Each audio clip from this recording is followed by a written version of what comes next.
Assalamualaikum computer student. I'm your teacher Rusha Tanvir. Today is our second lecture from the same chapter, that is operating system. Now we will start our lecture. Today our lecture is about types of operating system, but before we go towards the types, first we have to learn about what is a process. So a process is a part of program that is being executed by the CPU or is waiting in the RAM for execution. कोई भी programme का ऐसा part जो या तो CPU में execute हो रहा हो या फिर वो रैम में वेट कर रहा हो for its execution is known as process. You know it very well कि कोई भी प्रोग्राम है जो सेव्ड है वो कहाँ पे होगा, हार्ड डिस्क में. हार्ड डिस्क से वो किधर जाएगा, आपका रैम में. Here you can see P1 P2 P3 P4 they are different processes जो वेट कर रहे हैं अपनी एग्जीक्यूशन के लिए. यहाँ से प्रोसेसेस कहाँ पे जाएंगे, CPU में एग्जीक्यूट होने के लिए. ठीक है, या तो ये P1 CPU में होगा या फिर वो रैम में होगा. दोनों केसेस में it is known as process जिसने एग्जीक्यूट होना है या जो एग्जीक्यूट हो रहा है. ठीक है, now our main lecture that is types of operating system. There are different types of operating system that are batch processing operating system, multi-programming operating system, multitasking operating system, time-sharing operating system, real-time operating system, multiprocessor operating system, parallel processing operating system, distributed operating system, and embedded operating system. The first one is batch operating system. Batch operating system को आप इस तरह से recognise कर सकते हो या इस तरह से इसको समझ सकते हो. It is a simple example कि आप जिस तरह एडमिशन के लिए आते हो कॉलेज में, तो आपके जो जितने भी स्टूडेंट्स एडमिशन के लिए आ रहे हैं, कुछ बच्चे बायो में इंटरेस्टेड होंगे, उनकी इंटरेस्ट जो है वो बायो होगी, कुछ की मैथमेटिक्स इंटरेस्ट होगी, कुछ की केमिस्ट्री इंटरेस्ट होगी. तो अकॉर्डिंग टू योर इंटरेस्ट आपको डिफरेंट ग्रुप्स में डिवाइड कर दिया जाता है. That is pre medical, pre engineering, FCS और ICS. ये डिफरेंट बैचेस में आपको डिवाइड कर दिया जाता है. ठीक है, आपके इंटरेस्ट के मुताबिक या आपके जो सेम आपने काम करना है, आपने सेम सब्जेक्ट्स पढ़ने हैं, तो आपको एक बैच में कर दिया जाता है. ठीक है, सो सेम यही आपका काम है बैच ऑपरेटिंग सिस्टम का. That there are different users, that is user 1, user 2, user 3 and user 4. हर यूज़र के लिए एक अलग से प्रोसेस है. हर यूज़र का अपना एक प्रोसेस होगा, that is P1 P2 P3 and P4. ये सारे प्रोसेसेस किधर जाएंगे, ऑपरेटिंग सिस्टम के पास. अब this operating system is basically the batch processing operating system, जिसका काम है इन सबको बैचेस में डिवाइड कर देना. ठीक है, it will divide these processes into batch according to their needs. अगर सेम टाइप की जॉब्स हैं, P1 और P2 सेम है या P1 और P3 सेम है, जो भी आपके प्रोसेसेस इन 4 प्रोसेस में सेम है वो एक बैच में चले जाएंगे. लेट्स सपोज P1 और P2 both are same kind of jobs और सेम काइंड ऑफ प्रोसेसेस, तो ये एक बैच में हो जाएंगे. P3 और P4 they are the same, so उनको हम बैच 2 में कर देंगे. ठीक है, डिफरेंट बैचेस में डिवाइड होने के बाद these batches will be executed by the CPU. Its simple example is that bank run statement for each account holder. कोई भी बैंक है उसके डिफरेंट अकाउंट होल्डर्स हैं. At the end of the year their statement is being printed कि आपके कौन से month में कितना विड्रॉ हुआ, कितना डिपॉजिट हुआ, how much money you have in your account. तो ये सारी चीज़ें जो हैं वो, क्योंकि एक ही टाइप का काम है, जितने भी अकाउंट होल्डर्स हैं उनके लिए सेम काम ही आपने करना है, सेम टाइम की स्टेटमेंट प्रिंट करनी है. तो this will be executed through batch processing operating system.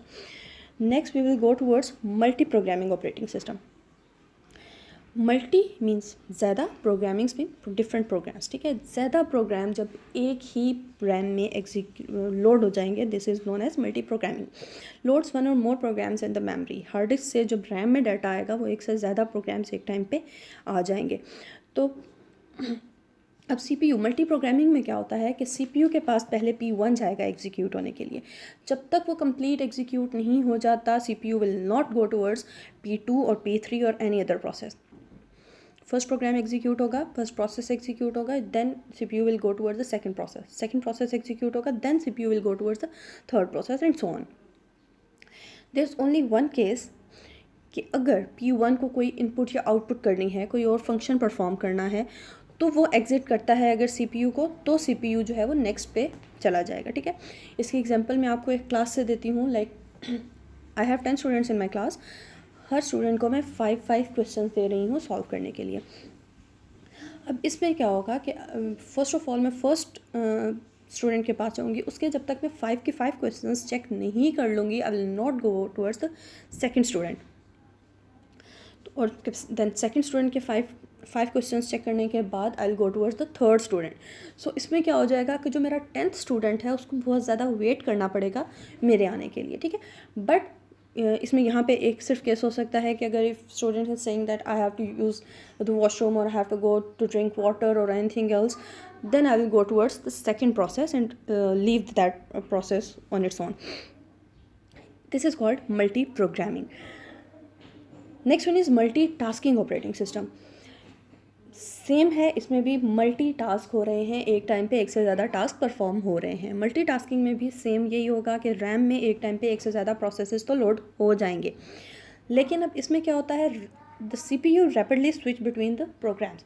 CPU पहले थोड़ी देर P1 को एग्जीक्यूट करेगा, फिर P2 को, फिर P3 को, फिर P4 को, जितने भी प्रोसेस होंगे उनको थोड़ा थोड़ा टाइम देने के बाद next it will come again towards the P1। Again example from the classroom, I have 10 students, सबको मैंने 5 क्वेश्चंस दे दिए सॉल्व करने के लिए। अब क्या होगा, आई विल गो टूवर्ड्स स्टूडेंट 1, उसके फर्स्ट 2 क्वेश्चन चेक करने के बाद I will skip the other 3 questions and I will come towards the second student.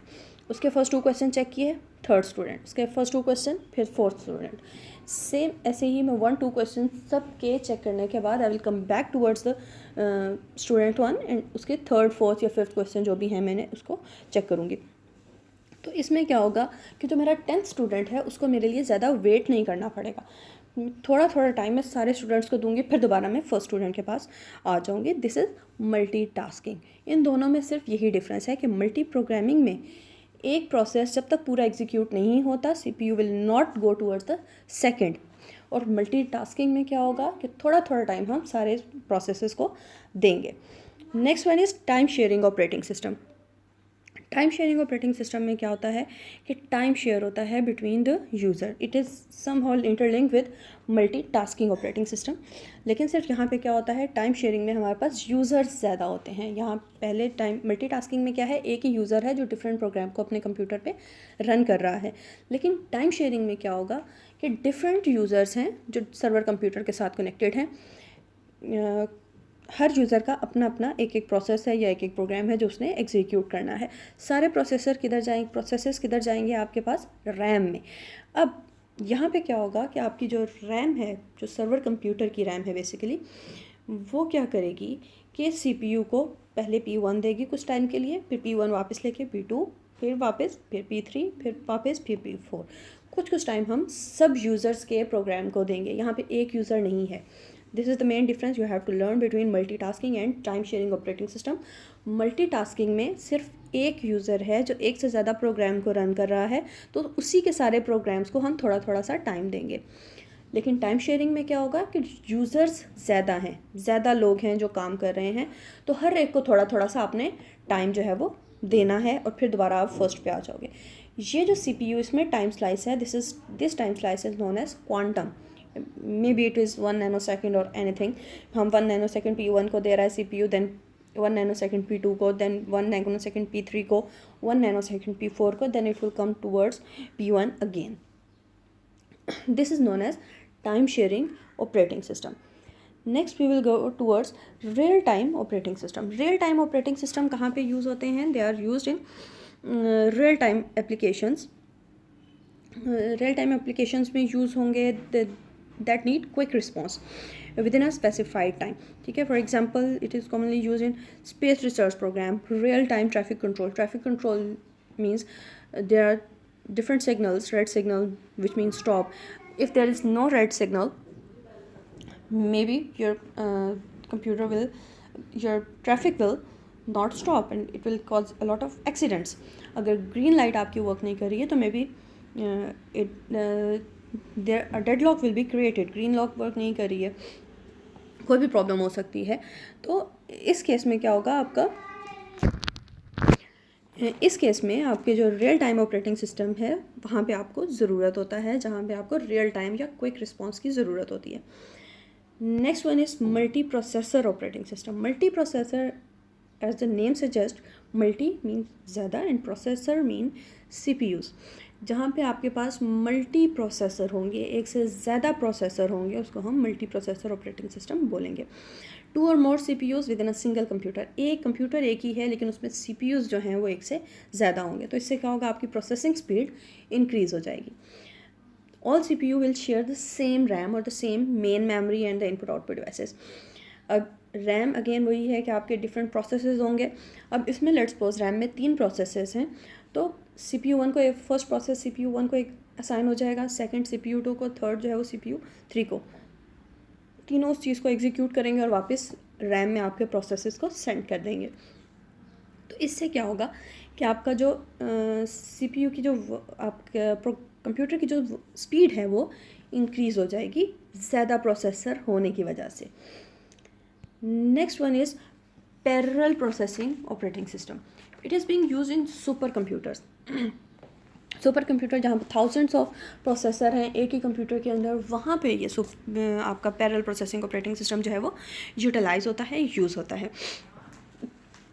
अब parallel processing operating system is software that execute program developed in parallel programming language. आपकी parallel programming language जिसमें आपके जो एक let's suppose एक कोई भी पूरा प्रोग्राम है उसमें डिफरेंट टास्क हैं जो एक दूसरे से बिल्कुल इंडिपेंडेंट है, एक दूसरे पे डिपेंड नहीं करते.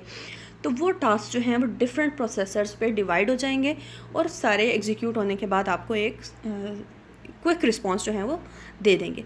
Programmes to be executed is divided into many smaller task and given to different processors. ठीक है, स्मॉलर टास्क में डिवाइड हो जाता है और डिफरेंट प्रोसेसर्स को दे देते हैं, तो इससे आपकी जो प्रोसेसिंग स्पीड है वो इंक्रीज़ हो जाती है. Next one is distributed operating system. It is thoroughly linked with distributor system या नेटवर्किंग, जहाँ पे है कंप्यूटर्स नेटवर्क में कनेक्टेड हैं. There is a server computer and some client computers और नोड्स आर देयर. ठीक है, there it is, you can see here, there is a server computer that is connected to switch or hub and there are 5 other computers that are connected with switch.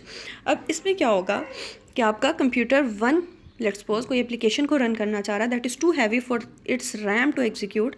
तो server का ये काम है कि आपके first computer का load बाकी सब कंप्यूटर्स पे इक्वली डिवाइड कर दे. जब वो सारा लोड इक्वली डिवाइड हो जाएगा तो आपका फर्स्ट कंप्यूटर जो है वो इजीली एंड फास्ट अपनी एग्जीक्यूशन कर लेगा. ठीक है, तो कोई भी हैवी एप्लीकेशन अगर आपने रन करनी है and you are connected in the network, तो आप डिस्ट्रीब्यूटेड ऑपरेटिंग सिस्टम यूज़ करोगे जिसके थ्रू आपकी एप्लीकेशन जो है वो सब कंप्यूटर्स पे इक्वली डिवाइड हो जाएगी, बैलेंस इक्वली डिवाइड हो जाएगा और फास्ट एग्जीक्यूशन से आपको रिजल्ट मिल जाएंगे. Last one is embedded operating system. Embedded, first of all you have to learn about what is the word embedded mean. It means combining different features into a single object. एक object में सारे feature को, different features को embed कर देना is known as embedded operating system. They are basically used for specific task. ऐसे operating system, you have a lot of electronic devices at your home, तो वो electronic devices specific task perform करती हैं. Let's suppose you have microwave oven, इसमें जो operating system installed है या इसमें जो सॉफ्टवेयर इंस्टॉल है that is embedded operating system because it perform only a specific task. अब उसका स्पेसिफिक टास्क क्या है? It will heat up your food और it will bake something that you have put it in.